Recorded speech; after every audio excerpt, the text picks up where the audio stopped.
أعوذ بالله من الشيطان الرجيم.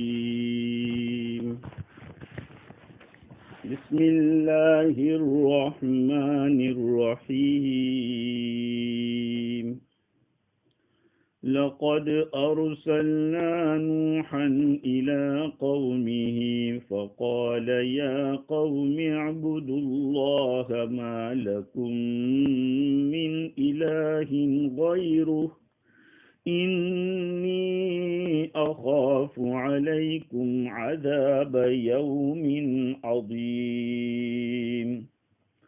قال الملأ من قومه إنا لنراك في ضلال مبين. قال يا قوم ليس بي ضلالة ولكني رسول من رب العالمين. أبلغكم رسالات ربي وأنصح لكم وأعلم من الله ما لا تعلمون. صدق اللہ العظیم. معزز سامعین، بزرگوں، پیارے بھائیوں اور سننے والی خواتین، مائیں اور بہنیں، گزشتہ مجلس کے اندر یہ بات عرض کی جا رہی تھی کہ اللہ رب العزت کی طرف سے جو بارش برستی ہے وہ تو صحیح ہی برستی ہے، ہر جگہ برستی ہے، لیکن کسی جگہ زمین میں صلاحیت اچھی ہوتی ہے تو وہ اچھی طرح سے اگا دیتی ہے، اور جہاں پر جگہ کے اندر صلاحیت نہیں ہے تو پھر وہاں کوئی چیز اگتی نہیں. جیسے کہ حافظ ابن کثیر رحمۃ اللہ علیہ نے بخاری شریف، مسلم شریف اور نسائی شریف کی روایت حضرت ابو موسیٰ رضی اللہ تعالیٰ عنہ کی نقل کی. رسول اللہ صلی اللہ علیہ وسلم نے ارشاد فرمایا کہ جو علم اور ہدایت لے کر مجھے اللہ تعالیٰ نے بھیجا ہے وہ بہت زیادہ بارش کی طرح ہے، کمثل الغیث الکثیر، موسلادھار بارش کی طرح ہے جو کسی زمین کے اوپر پہنچی ہو. اب اس زمین میں کچھ حصہ تو اتنا صاف ستھرا ہے کہ وہ پانی کو قبول کرتا ہے تو اس سے گھاس پھوس سب چیزیں اگ نکلتی ہیں، اور بعض حصے ایسے ہوتے ہیں جس کے اندر پتھر ہے اور پتھریلی زمین ہے، سخت زمین ہے، یا پھر اچھی زمین ہے. جیسے پہلی زمین نقیہ تھی تو اس کے اندر گھاس پھوس اگتی تھی، اور دوسری زمین ایسی ہے جو پانی کو روک لیتی ہے.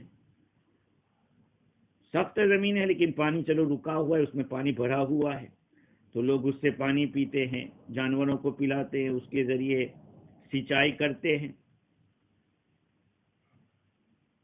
اور کچھ ایسا ہے کہ جو چٹیل میدان کی طرح ہے، نہ پانی کو وہ جگہ روکتی ہے نہ گھاس پھوس اگاتی ہے. تو حضور اکرم صلی اللہ علیہ وسلم نے ارشاد فرمایا کہ جس آدمی کو اللہ تعالیٰ نے فقہ فی الدین عطا فرمایا ہو، دین کی سمجھ عطا فرمائی ہو، اور وہ اس سے لوگوں کو نفع پہنچاتا ہو، وہ اسے اللہ تعالیٰ نے جس چیز کو بھیجا ہے، کتاب و سنت، قرآن اور حدیث، اس سے وہ نفع پہنچاتا ہے، وہ چیز اس چیز سے نفع حاصل کرتا ہے، خود بھی جانتا ہے، دوسروں کو بھی علم دیتا ہے. اور کچھ لوگ وہ ہوتے ہیں کہ اللہ تعالیٰ کی ہدایت جس کو لے کر آقا صلی اللہ علیہ وسلم بھیجے گئے اس سے نہ فائدہ اٹھاتے ہیں نہ اس کو قبول کرتے ہیں. کہ بس جیسے زمین کے اندر اس طرح کے حالات ہیں ایسے انسانوں کے اندر بھی حالات ہیں. اس کے الطاف تو عام ہے، شہید اس سب پر تجھ سے کیا زیادتی، تو بھی کسی قابل ہوتا. مطلب یہ ہے کہ زمین نرم ہو، تو پھر اس میں بہت ساری پیداوار اور بہت کچھ ہو سکتا ہے۔ اگر زمین اچھی ہو، دل اچھے ہیں، تو پھر بادشاہ بن کر بھی ہدایت کی بات کو قبول کرتا ہے۔ عبداللہ ابن مہران کے حوالے سے تفسیر روح البیان میں لکھا ہے کہ ہارون رشید ایک مرتبہ حج کے لیے تشریف لے گئے، کوفہ کے اندر پہنچے، وہاں کچھ دن رکے، کہا کہ چلو اب ہمیں کوچ کرنا ہے، یہاں سے روانہ ہونا ہے۔ لوگ بھی نکلے تو جو بہلول دانا جن کو مجنون کہتے ہیں وہ نکلے، ان لوگوں کے اندر جو وہاں سے لوگ نکلے تھے، اور بہلول رحمت اللہ علیہ جہاں کوڑا کرکٹ پڑا ہوا تھا وہاں بیٹھ گئے، اور بچے ان کے ساتھ کھلواڑ کرنے لگے، ستانے لگے ان کو۔ ہارون رشید کا سواری جب وہاں پہنچی تو بچوں نے ان کے ساتھ کھیل کود کرنا بند کر دیا۔ ہارون رشید جب پہنچے ہیں وہاں تو انہوں نے اونچی آواز سے بہلول رحمت اللہ علیہ نے فرمایا کہ یا امیر المؤمنین، یا امیر المؤمنین۔ ہارون رشید نے اپنی سواری کا جو پردہ رکھا ہوا تھا اپنے ہاتھ سے ہٹایا اور فرمایا کہ لبیک یا بہلول، اے بہلول فرمائیے حاضر ہوں۔ حضرت بہلول رحمت اللہ نے فرمایا کہ امیر المؤمنین، مجھے ایمن بن نائل نے، انہوں نے قدامہ بن عبداللہ عامری سے روایت نقل کی رضی اللہ عنہ کہ رسول اللہ صلی اللہ علیہ وسلم کو میں نے سواری پر، اونٹ کی سواری پر تشریف لے جاتے ہوئے دیکھا۔ آپ کے نیچے کجاوی کوئی اعلیٰ قسم کا نہیں تھا، وہاں پر کوئی ڈھول پیٹنے کی آواز نہیں تھی، ہٹو بچوں کی کوئی صدا نہیں تھی۔ اور آپ اپنا سفر کا تواضع دیکھ لیجئے، حضور کا کیا حال تھا اور آپ کا کیا حال ہے۔ یہ امیر المومنین، ہذا یا امیر المومنین خیر لک من تکبرک، یہ ہٹو بچوں والی صدا اور ادھر ہو ادھر ہو، اس کو ہٹاؤ اس کو ہٹاؤ، اس کے مقابلے میں وہ بہتر ہے۔ ہارون رشید رو پڑے، یہاں تک کہ آنسو زمین پر گرنے لگے۔ تو پھر ہارون رشید نے کہا کہ زدنا یرحمک اللہ، یہ بہلول اور کچھ اضافہ کیجئے، بات کچھ اچھی اور کیجئے۔ تو بہلول رحمت اللہ علیہ نے فرمایا حب انک قد ملکت الارض طرا وان لک العباد عباد فکان ماذا، ارے اگر مان لو پوری زمین کے بھی تم مالک ہو گئے اور یہ جتنے بھی لوگ یہ آپ کے غلام بھی بن گئے تو کیا ہوا؟ الیس غدا مسیرک جوف قبر ویحس التراب هذا ثم هذا، کیا تمہارا انجام قبر کا پیٹ نہیں ہوگا؟ کل قبر میں نہیں جانا ہے، پھر مٹی تمہارے اوپر نہیں ڈالی جائے گی، یہ مٹی ڈالے گا وہ مٹی ڈالے گا، کوئی بھی ڈالے گا جو بھی حاضر ہوگا۔ ہارون رشید رو پڑے، فرمایا کہ احسنت یا بہلول، اور کچھ ہے اس کے سوا؟ کہا کہ ہاں امیر المومنین، وہ آدمی جس کو اللہ تعالیٰ نے مال دیا ہو، خوبصورتی دی ہو، اپنے مال کو وہ خرچ کرتا ہو اور اپنی خوبصورتی کے اندر، جمال کے اندر وہ پاک دامن رہا ہو، غلط دھندے نہ کیے ہو، تو اللہ تعالیٰ کے خالص دیوان کے اندر وہ نیکوں میں لکھا جاتا ہے۔ کہا کہ احسنت اے بہلول۔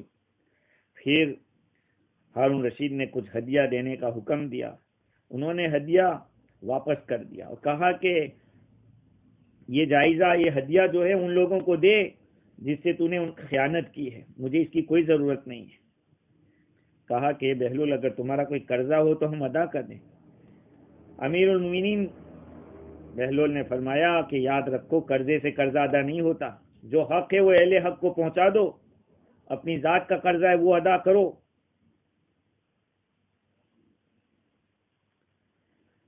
تو بہلول سے پھر ہارون رشید نے کہا علیک ما یکفیک، ارے جتنا کافی ہے اتنا لے لو، آپ کے لیے ہم جاری کر دیتے ہیں، جتنی ضرورت ہوتی رہے گی آپ کو ملتا رہے گا۔ بہلول رحمت اللہ نے اپنا سر آسمان کی طرف اٹھایا اور فرمایا امیر المومنین انا وانت من عیال اللہ، تم بھی اللہ کی مخلوق میں سے، اللہ کے عیال میں سے، اور میں بھی اللہ کے عیال سے، تو یہ کیسے، یہ مشکل ہے کہ تجھے یاد کرے اللہ اور مجھے ہی بھول جاوے۔ پھر ہارون رشید نے اپنے پردے کو ڈال دیا اور وہاں سے چلتے ہو گئے۔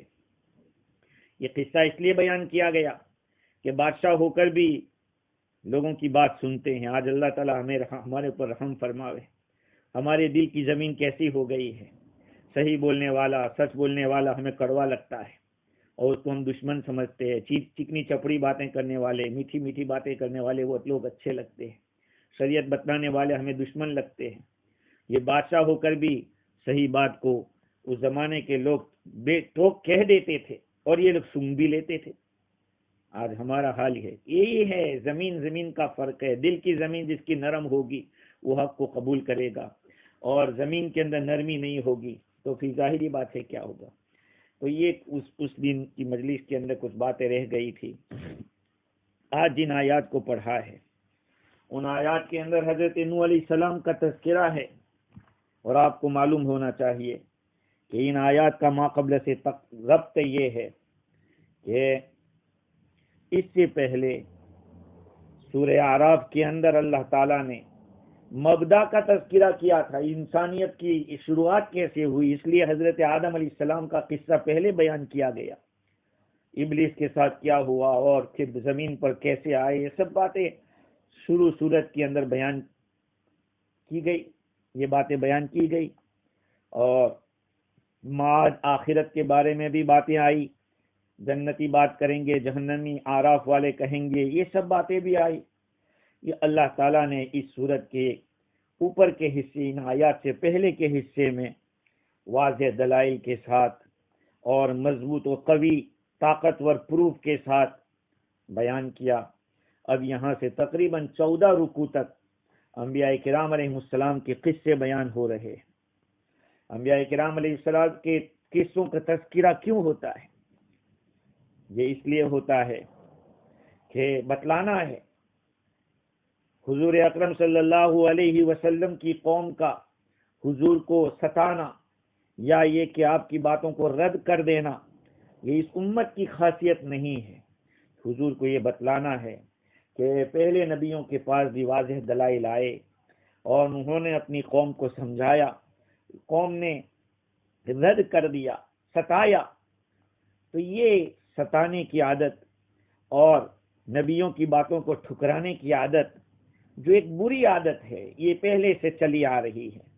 یہ نہیں ہے کہ صرف آپ ہی کی امت کو کا یہ کام ہے. اور یہ اس لیے بتایا جاتا ہے کل مصیبت اذا عمت خفت، جب مصیبت عام ہو جاتی ہے تو ہلکی ہو جاتی ہے. کورونا پوری دنیا میں چلا تو پھر کوئی یہ نہیں کہہ سکا کہ ہمارے یہاں بالکل نہیں ہے. ہاں، جب مصیبت البلیت اذا عمت خفت، مصیبت جب عام ہوتی ہے تو ہلکی ہو جاتی ہے. تو حضور اکرم صلی اللہ علیہ وسلم کو تسلی دینا ہے کہ یہ ان لوگوں کی جہالت، ان لوگوں کا عناد، اس سے آپ کو گھبرانے کی ضرورت نہیں ہے. اگلے نبیوں کے ساتھ بھی اس طرح کا معاملہ ہوا تو آپ کو تسلی دینا ہے اور آپ کے دل کو ہلکا کرنا ہے. ایک فائدہ تو یہ ہے. دوسرا فائدہ یہ ہے کہ جب اگلی قوموں کے منکرین کا انجام بیان کیا جائے گا کہ ان کے انجام کیا ہوا، کفر کا انجام، دنیا میں لعنت اور آخرت میں نقصان، اور سچ کو ماننے والے، نبیوں کی باتوں پہ چلنے والے، ان لوگوں کا انجام کیا ہوا. دنیا میں بھی اللہ تعالیٰ نے ان کو سرخ روئی عطا فرمائی اور آخرت میں بھی ان کی سعادت ہوگی. اس سے جو نبیوں کی باتوں پہ چلنے والے اور حق پرست لوگ ہیں ان لوگوں کے دلوں کو تقویت پہنچے گی، اور جو باطل پرست لوگ ہیں ان کے دل ٹوٹیں گے. یہ بھی ایک فائدہ ہے. اور تیسرا ایک فائدہ یہ ہے کہ ان قصوں کے اندر اللہ سبحانہ و تعالی یہ بتلاتے ہیں کہ جھٹلانے والوں کو مہلت دی جاتی ہے، باطل پرستوں کو مہلت دی جاتی ہے. اور مہلت دینے کا یہ مطلب نہ سمجھا جائے کہ اللہ تعالیٰ ان کو چھوڑ دیں گے. اللہ تعالیٰ کی یہاں امہال تو ہے لیکن احمال نہیں ہے. امہال کے معنی مہلت دینا، وہ مہلت ضرور دیتا ہے لیکن اس کا یہ مطلب نہیں کہ بالکل چھوڑ دے گا، سزا نہیں دے گا. نہیں، احمال نہیں ہے، وہ ضرور، اور جب انتقام لے گا تو اچھی طرح سے لے گا، یہ بھی بتانا ہے. اور پھر چوتھا فائدہ امام رازی نے یہ لکھا کہ یہ قصے جو بیان کیے جا رہے ہیں حضور اکرم صلی اللہ علیہ وسلم کی نبوت کی ایک بہت مضبوط دلیل ہے کیونکہ آپ صلی اللہ علیہ وسلم باوجود امی ہونے کے اور بغیر کسی مطالعے اور ریسرچ کے، بغیر کسی کے اسٹوڈنٹ بنے، آپ نے یہ قصے بیان کیے۔ ان قصوں کے اندر نہ کوئی چینجنگ ہوئی، نہ کوئی اضافہ، نہ کوئی کمی، اچھی طرح سے بیان کرنا یہ اسی وقت ہو سکتا ہے جبکہ وحی الہی سے بات معلوم ہوئی ہو۔ جو وحی الہی آئے گی تو یہ نبوت کی دلیل ہوگی۔ دیکھیے، کسی کو یہ اعتراض تو ہو سکتا ہے کہ پرانے زمانے کی باتوں کو بیان کرنا یہ تو کسی بتلانے سے ہو سکتا ہے، جیسے کہ دنیا کے اندر سرکش شیاطین ہے، جنات ہے، اس طرح کی باتیں جو وجود میں آ چکی ہے وہ تو بتلا دیتے ہیں۔ لیکن معجزہ تو یہ ہے کہ مستقبل میں جو ہونے والی باتیں ہیں وہ تو کوئی شیطان بھی نہیں بتا سکتا اور جنات بھی نہیں بتا سکتا۔ ہاں، یاد رکھیں اس مسئلے کو، بہت اہم مسئلہ ہے کہ جب کوئی آدمی گزری ہوئی بات کو بتاتا ہے، اس کو علم غیب سمجھاتا ہے، وہ غیب نہیں ہے، وہ تو وجود میں آ چکا ہے۔ لیکن حضور اکرم صلی اللہ علیہ وسلم نے جو باتیں بتلائی وہ ایسی باتیں تھی جو فیوچر میں ہونے والی ہے، ایسا ہوگا، ایسا زمانہ آئے گا۔ یہ سب باتیں جس کو معجزہ کہتے ہیں وہ حضور اکرم صلی اللہ علیہ وسلم نے اللہ رب العزت کے خبر دینے سے ہی بتلایا ہے۔ خیر، تو یہاں سے 14 رکوع تک انبیاء کرام علیہ السلام کا تذکرہ ہوگا۔ سب سے پہلے ابو البشر سیدنا آدم علیہ السلام کا تذکرہ تفصیل کے ساتھ سورہ اعراف کے شروع کے اندر گزر چکا ہے۔ یہاں پر حضرت نوح علیہ السلام کا تذکرہ ہے۔ نوح علیہ السلام اول رسول ہیں، سب سے پہلے رسول ہیں۔ حضرت آدم علیہ السلام کی 8ویں پشت کے اندر یہ پیدا ہوئے۔ ان کا اصل نام بقول مفتی شفیع صاحب رحمۃ اللہ علیہ کے یا تو شاکر ہے، یا سکن ہے، یا عبد الغفار ہے۔ یہ مختلف نام تفسیر کی کتابوں میں لکھے ہوئے ہیں۔ حضرت نوح علیہ السلام کے بارے میں اس باب میں اختلاف ہے کہ حضرت ادریس علیہ السلام کے بعد پیدا ہوئے یا ادریس علیہ السلام سے پہلے پیدا ہوئے۔ اور مفسرین کی ایک بہت بڑی جماعت اور مضبوط قوی دلائل کے ساتھ یہ بتلا رہے ہیں کہ ادریس علیہ السلام بعد میں تشریف لائے ہیں اور نوح علیہ السلام پہلے آئے۔ اور نوح علیہ السلام کی نسل کے اندر، ان کے نسب نامے کے اندر جو ادریس کا نام آتا ہے، ہو سکتا ہے کہ وہ غیر نبی ہو۔ جو مشہور نبی حضرت ادریس علیہ السلام ہے وہ حضرت نوح علیہ السلام کے بعد ہوئے ہیں۔ حضرت نوح علیہ السلام اس دنیا کے اندر تقریباً 1050 سال تک زندہ رہے، اور حکی نے لکھا ہے تفسیر روح البیان میں کہ 1240 سال تک رہے، واللہ اعلم بالصواب۔ لیکن حساب یوں بتایا جاتا ہے کہ حضرت نوح علیہ السلام کو نبوت 40 سال کی عمر میں ملی، اور 950 سال تک دعوت کا کام کرتے رہے، جس پر 80 سے کچھ لوگ زائد ایمان میں داخل ہوئے۔ اور اس کے بعد طوفان آیا۔ طوفان کے بعد 950 سال تک دعوت تبلیغ کا کام کرنے کے بعد طوفان آیا۔ طوفان کے بعد 60 ایئرز تک آپ زندہ رہے۔ معلوم ہوا کہ 1050 سال کی آپ کی عمر رہی، اور ان کا کام نجاری کا تھا، بڑھئی کا کام کرتے تھے۔ دوسری بات یہ ہے کہ یہ عراق میں رہے۔ یہ یوں کہا جا سکتا ہے کہ یہ جو دنیا میں آج جتنے بھی انسان ہیں وہ سب کے سب نوح علیہ السلام کی اولاد ہے، کیونکہ نوح علیہ السلام کے جو بعد جو نسل چلی ہے حضرت نوح علیہ السلام کی اولاد سے چلی۔ اسی لیے بعض روایات کے حوالے سے تفسیر قرطبی کے اندر لکھا ہے کہ نقاش نے سلیمان ابن ارقم سے، وہ زہری سے نقل کرتے ہیں کہ عرب حضرات ہے اور فارس کے لوگ، روم اٹلی کے لوگ، سیریا کے لوگ اور یمن والے اسام بن نوح کی اولاد میں سے، اور سندھ اور ہند والے اور حبشی، زنجی، رت اور نوبا والے جتنے بھی سیاہ فام لوگ ہیں وہ سب حام بن نوح علیہ السلام کی اولاد سے ہے۔ اور ترکی لوگ اسی طرح سے بربر، چائنیز، یاجوج و ماجوج اور ثقالبہ، یہ سب کے سب یافس بن نوح کی اولاد میں سے ہے۔ اب ان تینوں واسطوں سے آخر میں تو نوح علیہ السلام تک پہنچتے ہی ہیں، حضرت نوح علیہ السلام کی اولاد ہے۔ اب یہ بات معلوم ہونی چاہیے کہ حضرت نوح علیہ السلام نے اس دنیا کے اندر 950 سال تک لوگوں کو دعوت کی طرف، دین کی طرف بلایا۔ حضرت علامہ آلوسی بغدادی نے ابن عساکر کے حوالے سے ابن عباس رضی اللہ تعالی عنہما کی روایت نقل کی کہ حضرت نوح علیہ السلام اس دنیا کے اندر انسان کے آنے کے بعد دوسرے 1000 کے اندر نبی بنائے گئے۔ آدم علیہ السلام ابھی انتقال بھی نہیں ہوا تھا ان کا، اور پہلے 1000 کے آخر میں نوح علیہ السلام پیدا ہوئے۔ یہ لکھا ہے ابن عساکر کی روایت۔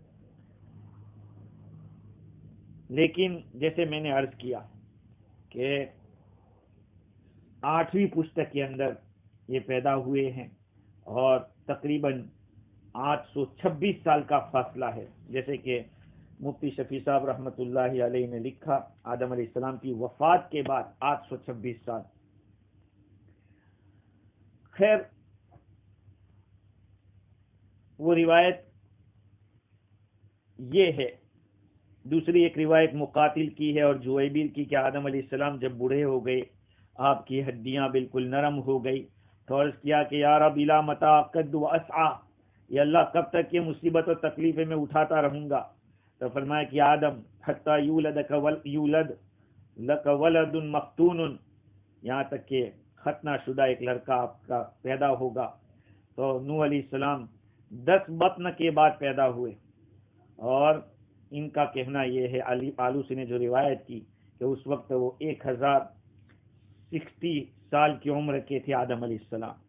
خیر، چونکہ یہ تاریخی بات ہے اور تاریخی بات کے اندر اختلاف ہو سکتا ہے، نبی حضرت نوح علیہ السلام کو جو نبوت ملی ہے، طوفان کے بعد وہ کتنے سال زندہ رہے اس میں بھی اختلاف ہے، بعضوں نے 60 سال کہا ہے اور بعضوں نے 250 سال کہا ہے۔ الغرض اس میں تاریخی حیثیت سے کچھ اختلافات ہے۔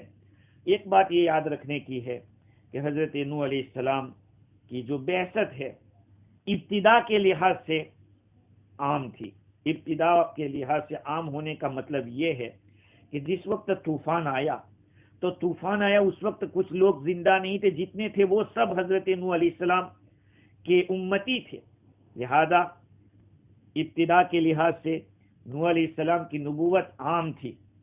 لیکن یہ سوال نہ کیا جائے کہ یہ تو حضور اکرم صلی اللہ علیہ وسلم کے خواص میں سے ہے کہ ساری انسانی حضور کی بعثت عام ہے، جن و ان سب کی طرف حضور صلی اللہ علیہ وسلم نبی بنا کر بھیجے گئے، اور جو اس کا انکار کرے وہ کافر ہے، کیونکہ یہ چیز ثابت ہے کہ آپ صلی اللہ علیہ وسلم صرف انسان نہیں بلکہ جنات اور سارے انسان قیامت تک آنے والے انسانوں کی طرف نبی ہے۔ تو پھر حضرت نوح علیہ السلام کی کیسے یہاں بات کہہ سکتے ہیں کہ حضور کی خصوصیت ہے؟ اس کا جواب یہ ہے کہ آپ صلی اللہ علیہ وسلم جو نبوت ہے وہ قیامت تک کے لیے، حضرت نوح علیہ السلام کے لیے تو ان کا زندگی جہاں تک تھی وہاں تک، اور وہ بھی جو لمیٹڈ لوگ دنیا میں تھے انہی کے لیے، باقی آپ صلی اللہ علیہ وسلم کی نبوت کا عام ہونا ہر اعتبار سے عام تھا، ہر اعتبار سے۔ جیسے کہ لِيَكُونَ لِلْعَالَمِينَ نَذِيرًا، اللہ تعالیٰ نے قرآن میں پاک میں فرمایا کہ عالمین کے لیے آپ نذیر بنے، ڈرانے والے بنے۔ اور عالم کس کو کہتے ہیں؟ ما سوى اللہ کو عالم کہتے ہیں، اللہ کے سوا جو کچھ بھی ہے وہ سب عالم ہے۔ اور مسلم شریف کی ایک حدیث ہے، ارسلت الی الخلق کافہ، میں ساری مخلوق کی طرف نبی بنا کر بھیجا گیا۔ یہاں تک کہ بارزی نے تو لکھا کہ آپ صلی اللہ علیہ وسلم بھیجے گئے یہاں تک کہ جمادات کے لیے بھی، ان میں بھی ادراک پیدا کیا گیا، جمادات کی طرف بھی۔ ہاں خیر، تو اس آیت کریمہ کے اندر پہلی آیت میں اللہ تعالیٰ نے نوح علیہ السلام کا تذکرہ کرتے ہوئے فرمایا لَقَدْ أَرْسَلْنَا نُوحًا إِلَىٰ قَوْمِهِ فَقَالَ يَا قَوْمِ اعْبُدُوا اللَّهَ مَا لَكُم مِّنْ إِلَٰهٍ غَيْرُهُ ہم نے نوح علیہ السلام کو پیغمبر بنا کر ان کی قوم کی طرف بھیجا، تو انہوں نے فرمایا اے میری قوم، تم اللہ تعالیٰ کی عبادت کرو، تمہارے لیے اس کے سوا کوئی اور معبود نہیں۔ انی اخاف علیکم عذاب یوم عظیم، مجھ کو تمہارے لیے ایک بڑے سخت دن کے عذاب کا اندیشہ ہے، میں ڈرتا ہوں تمہارے اوپر ایک بڑے دن کے عذاب سے۔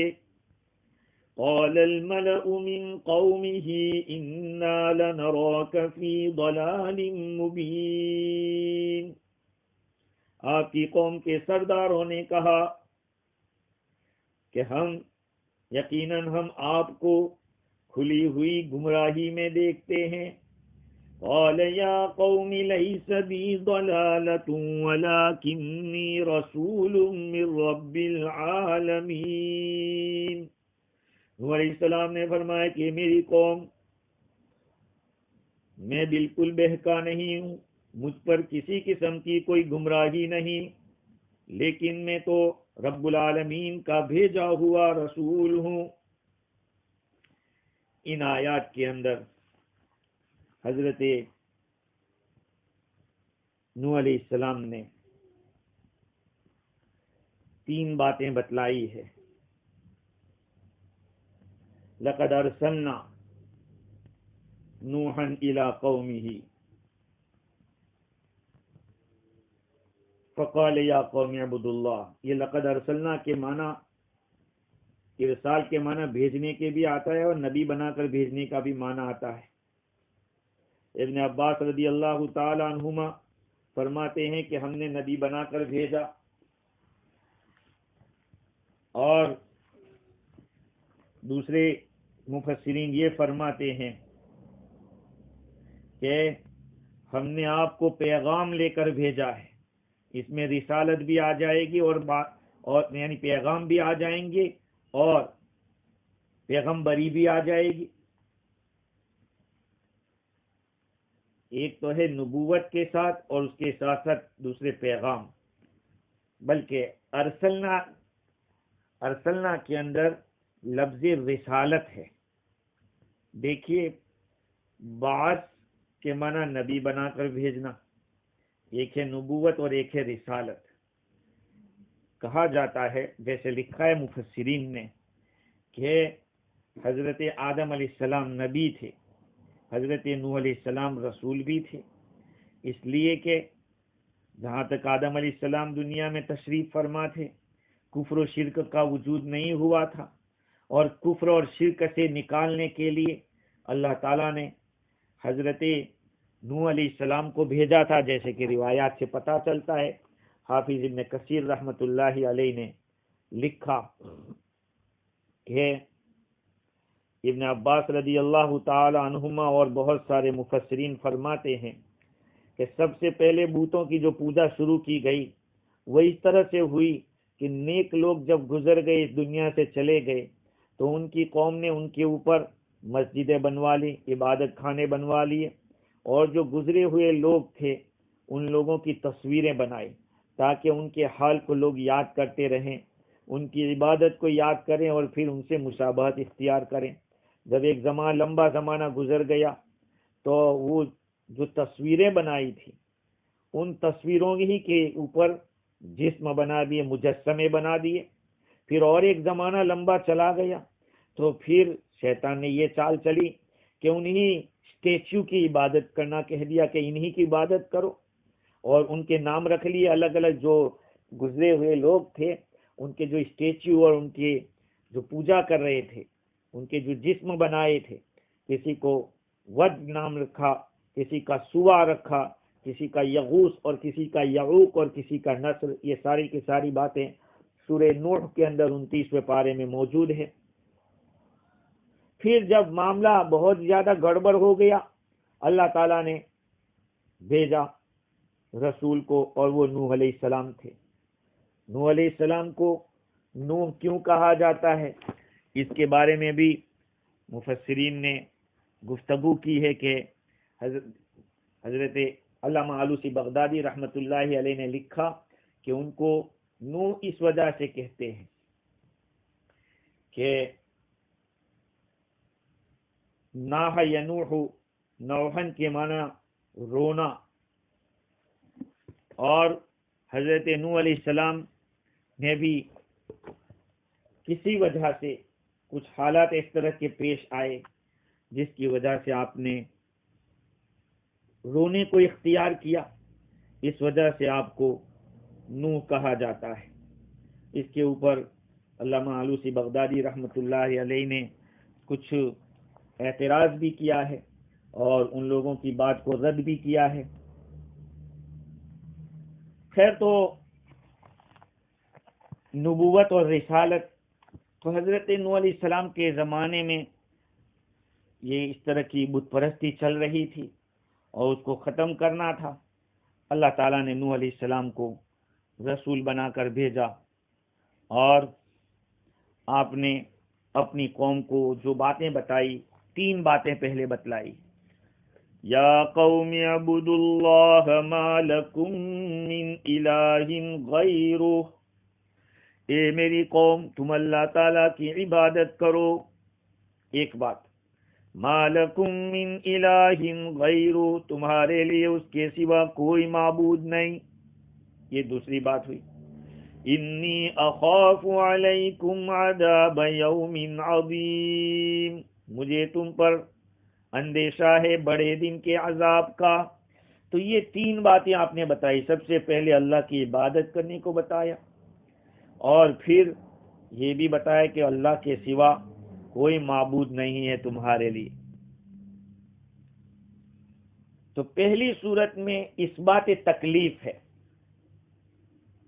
پہلی صورت میں اس بات تکلیف، اس بات تکلیف کا مطلب یہ ہے کہ اس نے مکلف کیا ہے تم لوگوں کو، اس کا کہنا مانو، اسی کے اوپر چلو تم لوگ، یہ تم کو مکلف کیا ہے۔ اور دوسری صورت کے اندر توحید کا اقرار ہے،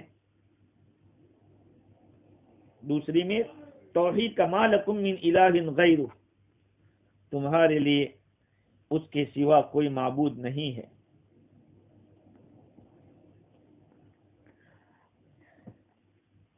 مفسرین نے لکھا ہے کہ یہ جو دوسری بات ہے یہ پہلے کے لیے علت ہے، تم اس کی عبادت اس لیے کرو کہ اس کے سوا کوئی معبود نہیں ہے۔ اچھا، تیسری بات کیا بتائی کہ مجھے ڈر ہے تم لوگوں پر ایک بہت بڑے دن کے عذاب کا۔ وہ بڑے دن کا عذاب کیا ہو سکتا ہے؟ یا تو قیامت کا ہو سکتا ہے، قیامت کا دن، یا یہ کہ جو طوفان آنے والا تھا اس طوفان کے دن کا عذاب ہو، اور دونوں چیزیں مراد ہو سکتی ہیں۔ امام راضی نے اس مقام پر لکھا کہ دیکھو، نوح علیہ السلام نے 3 باتیں بیان کی اور 3 میں سے کسی کی دلیل نہیں بیان کی، کوئی حجت نہیں بیان کی۔ اگر آپ نے ایسے ہی ڈرایا ہے علی سبیل تقلید، لوگوں کی دیکھا دیکھی ہی اگر ڈرایا ہے، یہ تو ہو نہیں سکتا، نبی تھوڑی دوسرے کی اس طرح تقلید کرے گا۔ اور اگر اس لیے تقلید تو اس لیے نہیں کر سکتے تھے کہ قرآن میں بھی ایسے ہی کسی کی بات مان لینے سے منع کیا گیا ہے، عقائد کے بارے میں خاص طور پر۔ تو اب سوال یہ ہے کہ اللہ تعالیٰ کی طرف سے ان کو حکم ملا ہوگا،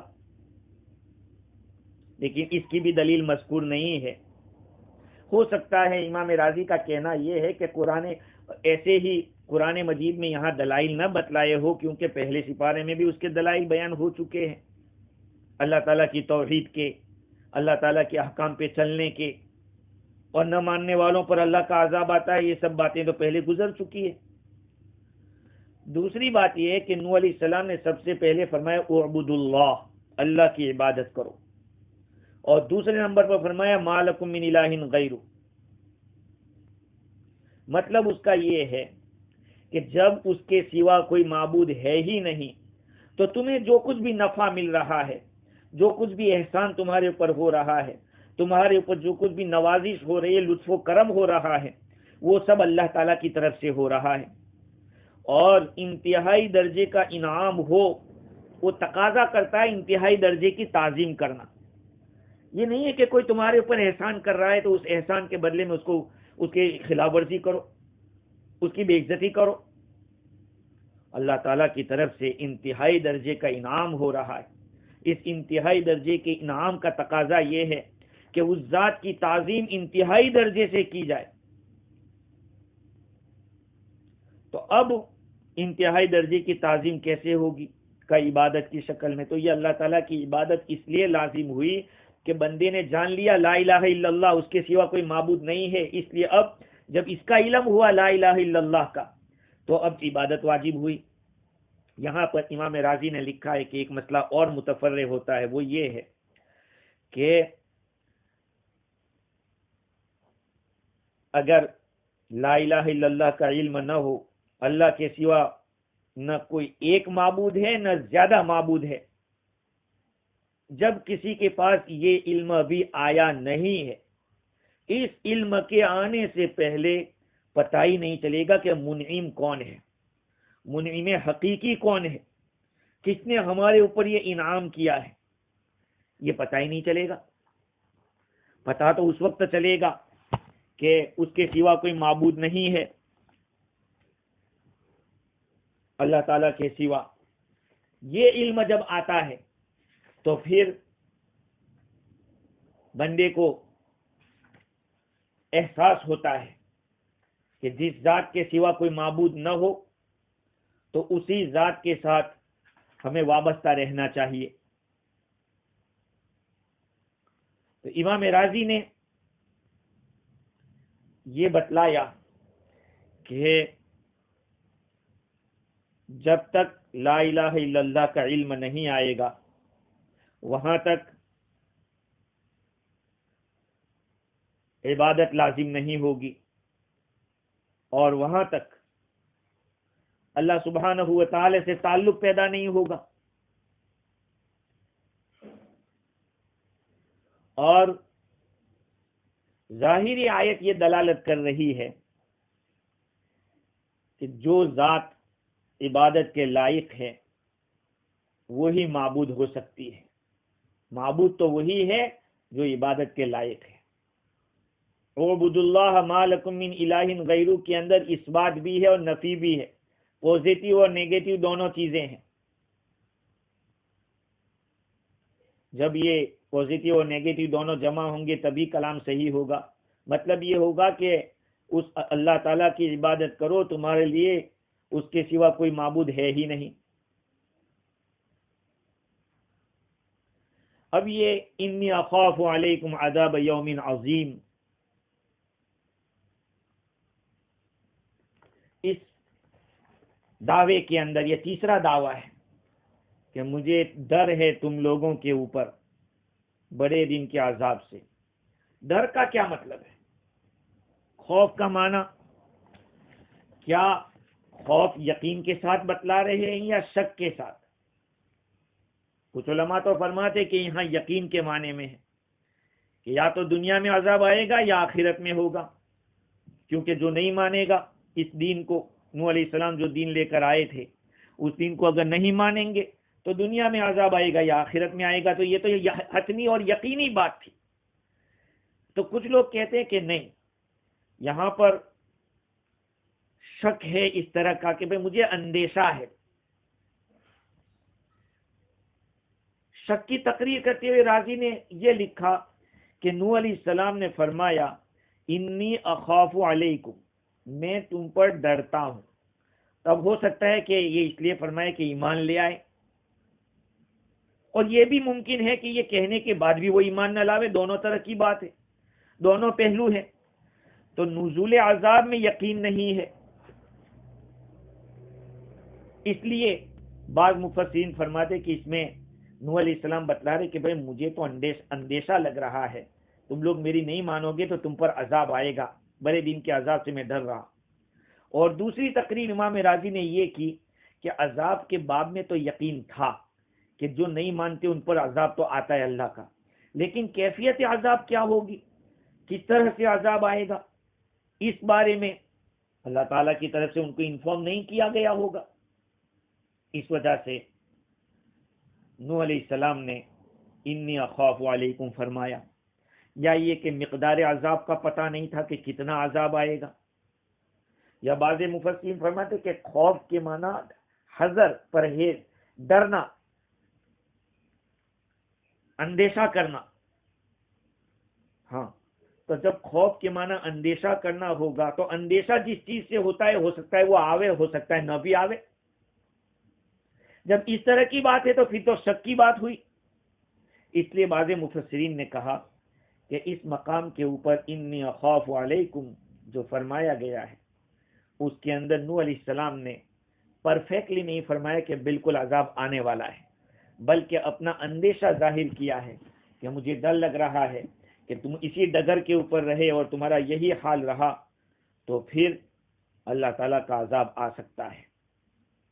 جب نوح علیہ السلام نے اپنی قوم کو یہ باتیں بتائی تو ظاہری بات ہے کہ ان لوگوں کی طرف سے بھی کوئی ری ایکشن تو ہوا ہوگا، اور کیا ری ایکشن ہوا ہوگا اللہ تعالیٰ اس کو بتلا رہے ہیں۔ قال الملأ من قومه إنا لنراك في ضلال مبين۔ نوح علیہ السلام کی قوم کے بڑے لوگوں نے، سرداروں نے کہا کہ ہم تو تمہیں کھلی ہوئی گمراہی میں دیکھ رہے ہیں۔ ملا کے معنی اصل میں عربی زبان میں ملا کے معنی بھرنے کے آتے ہیں، اور سرداروں کو ملا کہا جاتا ہے، اور اس کی وجہ یہ ہے کہ جو قوم کے سردار لوگ ہوتے ہیں وہ محفلوں کی اوپر کی جگہ جو ہوتی ہے اس کو اپنے جسموں سے بھر دیتے ہیں، بڑے بڑے بدن والے ہوتے ہیں، یا یہ کہ ان لوگوں کو دیکھ کر دل بھر جاتے ہیں ہیبت سے، رعب سے، یا ان کے جمال سے اور ان کی رونق سے، ظاہری رونق سے نگاہیں بھر جاتی ہے۔ یہ مختلف باتیں علامہ آلوسی نے روح البیان میں اور اسی طرح سے رازی نے سب نے لکھی ہے۔ تو ملا سے مراد وہ بڑے سردار جنہوں نے اپنے آپ کو نبیوں کے مقابلے میں مقرر کر رکھا تھا، اور ملا کہنے کی وجہ تسمیہ یہی ہے کہ ان کے ہیبت سے دل بھر جاتی تھی، یا نگاہیں ان کو دیکھ کر بھر جاتی تھی، یا نگاہیں ان لوگوں کی طرف محفلوں میں متوجہ نگاہیں ان کی طرف جاتی تھی۔ تو یہ ساری چیزیں رؤسائی کو حاصل ہو سکتی ہے، یہ امام رازی نے لکھا، اس لیے ملک کا ترجمہ سرداروں سے کرتے ہیں۔ قال الملأ، ان کی قوم کے سرداروں نے کہا، انا لنراک فی ضلال مبین۔ یہ کتنی دل خراش گفتگو ہے، دیکھیے نبی علیہ السلام کا جو لہجہ ہے اور انداز گفتگو ہے اس کے مقابلے میں ان کا انداز گفتگو دیکھیے، اور اس کے جواب میں نوح علیہ السلام نے جو جواب دیا وہ مبلغین اور مسلمین کے لیے ایک اہم تعلیم اور ہدایت ہے۔ آج یوں سمجھے، اللہ معاف کرے، تبلیغ کرنے والے بھی اپنے آپ کو بالکل مستثنا سمجھتے ہیں، اپنے کو پیور سمجھنا، سامنے والے کو گرا ہوا سمجھنا اور تحقیر جیسے عام ہو گئی ہے، اپنے گروپ ہی کو سب کچھ سمجھنا، دوسرے گروپ کو بالکل معمولی سمجھنا، حتیٰ کہ علماء کو بھی بالکل علماء کے مقام سے گرا ہوا سمجھنا۔ یہ میں سمجھتا ہوں جہاں تک انبیاء علیہ السلام کی جو تبلیغ کا طریقہ تھا اس سے یا تو ناشنائی ہے، یا یہ کہ حد دھرمی پہ آ چکے ہیں کہ نہیں اب تو ہم اپنی مرضی سے کریں گے۔ جیسے کہ آج کل کی دنیا کے اندر زمانے کے اعتبار سے چلنے کا لوگوں کو بہت شوق ہو رہا ہے، تو سوچتے ہیں کہ جیسا زمانہ ہے ایسا ہم کریں گے۔ ایسے نہیں چلے گا، تبلیغ کہیں بھی کرو اور کسی بھی جگہ کرو، آپ کو وہی انداز اختیار کرنا پڑے گا جو انبیاء علیہ السلام نے اختیار کیا تھا، اور اسی سے اثر ہوگا، ورنہ اپنی منمانی سے، یہاں تک کہ میں تو کہتا رہتا ہوں کہ آپ اگر کسی کو دعوت دے رہے ہو، تبلیغ کر رہے ہو، اس میں جھوٹ بھی جائز نہیں ہے، جھوٹ کی اجازت نہیں۔ آپ یہ سوچو کہ اس کو میں اللہ کے راستے میں نکال رہا ہوں جھوٹ بول کے، نہیں، اس کی بالکل اجازت نہیں ہے۔ من کذب علیہ متعمدا، بعض لوگ روایت کو حدیث کو بھی ایسے ہی کہہ دیتے، حدیث میں آیا ہے، قرآن میں آیا ہے۔ اللہ کے بندو ذرا سوچو، ایسا نہیں ہے کہ دعوت و تبلیغ کے اندر آپ ستورے میں مہار کی طرح جس طرح چاہو بول دو، نہیں، ایک عالم، ایک مفتی، وہ بھی شریعت کا پابند ہے، اس کو بھی اپنے فتوے کے اندر اور اپنے مسئلے کے اندر کتاب و سنت کو اور فقہائے کرام کی تصریحات کے تابع رہنا پڑے گا۔ اپنی مرضی سے کسی چیز کو حرام کہہ دیا، کسی کو جائز کہہ دیا، اس کی اجازت بالکل حتمن بالکل نہیں ہے شریعت کے اندر۔ خیر، تو ان لوگوں نے کیسا روکھا سوکھا جواب دیا، قال الملأ من قومه انا لنراك في ضلال مبین، ہم تو آپ کو کھلی ہوئی گمراہی میں دیکھ رہے ہیں کہ ہمارے باپ دادا کے دین سے ہم کو نکالنا چاہتے ہیں۔ یہ کہاں قیامت میں دوبارہ زندہ ہونا اور جزا اور سزا کے باتیں کر، یہ تو سب خیالات اور اوہام ہے، یہ کہہ رہے تھے ان کے قوم کے سردار لوگ۔ اس دل آزار اور دل خراش گفتگو کے جواب میں حضرت نوح علیہ السلام نے جو بیان دیا وہ فرماتے ہیں، قال یا قوم لیس بی ضلالۃ ولکنی رسول من رب العالمین ابلغکم رسالات ربی وانصح لکم واعلم من اللہ ما لا تعلمون۔ اے میری قوم، مجھ پر کسی قسم کی کوئی گمراہی نہیں ہے۔ ہاں، نکرہ تحت النفی عموم کا فائدہ دیتا ہے، یہ قاعدہ ہے۔ ضلالتن کے اندر تائے وحدت ہے اور تنوین ہے، تو ضلالت، انہوں نے دلال کہا تھا، انا لنراک فی ضلال مبین کہا تھا۔ حضرت نوح علیہ السلام نے جواب میں فرمایا، لیس بی ضلالۃ ولکنی رسول من رب العالمین۔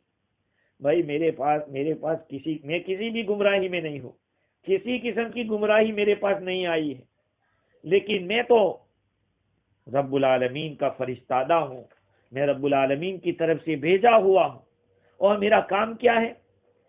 ابلغکم رسالات ربی، میں اپنے رب کے پیغامات تم تک پہنچاتا ہوں، وانصح لکم، میں تمہاری خیر خواہی کرتا ہوں، واعلم من اللہ ما لا تعلمون، اور اللہ تعالیٰ کی طرف سے میں وہ باتیں جانتا ہوں جس کو تم نہیں جانتے ہو۔ اس لیے دیکھو، تم لوگ سمجھو کہ میں کیا تم لوگوں کو بتلانا چاہتا ہوں۔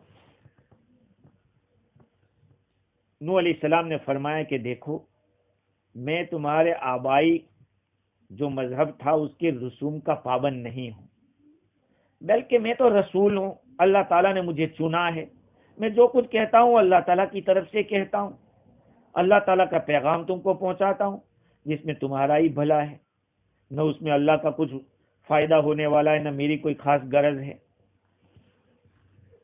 اس میں رب العالمین کا جو رب لفظ ہے عقیدہ شرک کے اوپر بہت زیادہ یہ کر رہا ہے، وَلَكِنِّي رَسُولٌ مِّن رَبِّ الْعَالَمِينَ، رب العالمین، عالم، اللہ کے سوا جتنی چیزیں عالم، اور یہ عالمین جمال ہے، ساری کائنات، ساری دنیا، اللہ کے سوا جتنی چیزیں ہیں سب کا وہ رب ہے، کوئی چیز اس کی ربوبیت سے نکل نہیں سکتی۔ اب تم نے جن دیوی دیوتاؤں کو اپنا خدا سمجھ رکھا ہے، یا یزدان اور اہرمن کو، یہ کچھ نہیں ہے، ہاں، کسی کا کچھ چلنے والا نہیں ہے، سب اللہ تعالیٰ کی مخلوق ہے۔ تو اس آیت کریمہ کے اندر حضرت نوح علیہ السلام نے جو ان لوگوں کو جواب دیا ہے، پہلے تو یا قومی فرمایا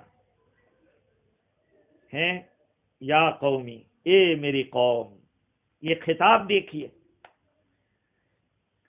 یہ خطاب آپ نے اپنی قوم کو اپنی طرف نسبت کر کے کہ میری قوم، یا قومی، یہ میری قوم، حق کی طرف مائل کرنے کے لیے کہ میں بھی تمہارا ایک تمہاری طرح انسان ہوں، اور تمہاری فیملی میں سے ہوں، اور تمہارے خاندانوں میں سے ایک تعلق رکھنے والا ایک انسان ہوں، یہ میری قوم۔